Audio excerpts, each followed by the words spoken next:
ఎమ్మెల్యేలే ఆ పార్టీకి వ్యతిరేకంగా ఉన్నారంటూ ఓ స్టోరీ రాసుకొచ్చింది సాక్షి.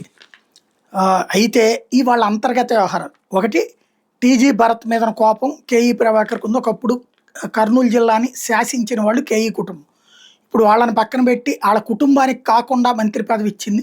క్రిందసారి ఈవెన్ 14-19లో కూడా కేఈ కృష్ణమూర్తి ఉన్నారు కదా అప్పుడు మంత్రిగా.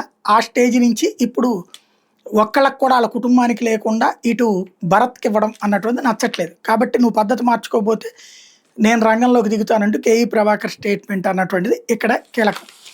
ఇకపోతే ఎమ్మెల్యేగా ఉన్నందుకు సిగ్గుపడుతున్నా అంటూ మహానాడులో బండారు వ్యాఖ్యలు. ఎమ్మెల్యేగా ఉన్నందుకు సిగ్గుపడుతూ నియోజకవర్గంలో తిరగలేకపోతున్నా, ప్రజలకు సమాధానం చెప్పలేకపోతున్నా, ఏడాది నుంచి ఒక్క అభివృద్ధి పని చేయలేకపోయా, నిధుల కేటాయింపులు ఎందుకు వివక్ష అంటూ అనకాపల్లి జిల్లా మాడుగుల టీడీపీ ఎమ్మెల్యే మాజీ మంత్రి బండారు సత్యనారాయణమూర్తి తీవ్ర అసంతృప్తి ఆక్రోశం వెళ్ళగక్కారు. పాయకరావుపేట నియోజకవర్గం పరిధిలోని అడ్డు రోడ్లో గురువారం జరిగిన టీడీపీ జిల్లా మినీ మహానాడు వేదిక మీద జిల్లా పార్టీ అధ్యక్షుడి సమక్షంలో ఇన్ఛార్జి మంత్రి కొల్లు రవీంద్ర, జిల్లా మంత్రి వంగలపూడి అనిత ఎదుట ఎమ్మెల్యే బండారు నిస్సహాయంగా చేసిన ప్రసంగం దుమారం రేపింది. మాడుగులో చోడవరం నియోజకవర్గాలు బాగా వెనుకబడి ఉన్నాయి. చంద్రబాబు ఆదేశిస్తే ఇక్కడికి వచ్చి పోటీ చేశా. టీడీపీ చంద్రబాబు తన మీద ఉన్న నమ్మకంతో మాడుగుల ప్రజలు 28,000 ఓట్ల మెజార్టీతో గెలిపిస్తే ఏడాది పూర్తవుతున్న ఒక్క అభివృద్ధి పని చేయలేకపోయాను. మంత్రులు ప్రభుత్వంలో పలుకుబడి ఉన్నోళ్ళు వాళ్ళ ప్రాంతాలకు అధిక శాతం నిధులు పట్టుకుపోతూ మాడుగులో చోడవరం నియోజకవర్గాలకు అరకొరగా నిధులు కేటాయిస్తున్నారని ఆరోపించారు.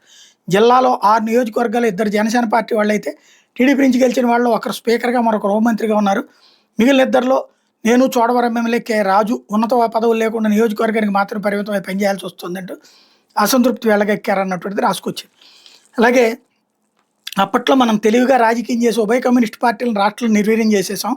మన పార్టీతో పొత్తు పెట్టుకున్న కారణంగానే నాడు ఆ 2 పార్టీలు రాష్ట్రంలో శాశ్వతంగా నష్టపోయాయి. పొత్తుతో ఉభయ కమ్యూనిస్ట్ పార్టీలకి 1-2 పదవులు ఇచ్చి ఉండొచ్చు. ఆ తర్వాత మాత్రం ఆ పార్టీలు రాష్ట్రంలో అడ్రస్ లేకుండా పోయాయి. ఇప్పుడు ఆ పరిస్థితి మన పార్టీకి రాకుండా రాష్ట్ర నాయకత్వం చూడాలంటూ టీటీడీ బోర్డు సభ్యుడు కాకినాడ జిల్లా జగ్గంపేట ఎమ్మెల్యే జ్యోతుల్ నెహ్రూ సంచలన వ్యాఖ్యలు చేశారు.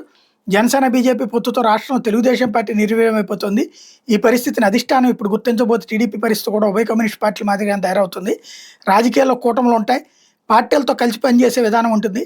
టీడీపీ ఏర్పడిన తర్వాత ఎన్నిసార్లు కూటములు ఏర్పడలేదు, ఎన్ని రాజకీయ పార్టీలతో కలవలేదు, ఎన్నిసార్లు బయటికి రాలేదు. పొత్తు నుంచి బయటకు వచ్చినప్పుడు మన పరిస్థితి ఏంటో ఒకసారి చూడండి అంటూ ఇది కరెక్ట్ కాదు, ఇలా ఎన్నాళ్ళు ఉంటుంది, ఆ పరిస్థితి తెలుగుదేశం పార్టీకి రాకుండా నాయకత్వం చూడాలని చెప్పారట. అలాగే టీడీపీ జనసేన బీజేపీ పొత్తు నిష్పత్తి ప్రకారం పదవుల పంపకం జరగాలని నెహ్రూ అన్నారు. ఒక వ్యక్తికి 2 పదవులు. జనసేన కాకినాడ జిల్లా అధ్యక్షుడు Tummala Babu Kakinada urban development authority chairman పదవి ఉండగా తాజాగా ఉమ్మడి తూర్పుగోదావరి జిల్లా కేంద్ర సహకార బ్యాంక్ చైర్మన్ పదవి కూడా ఇచ్చారు. ఇచ్చే పరిస్థితి న్యాయమా అంటూ జ్యోతులు నిలదీశారట.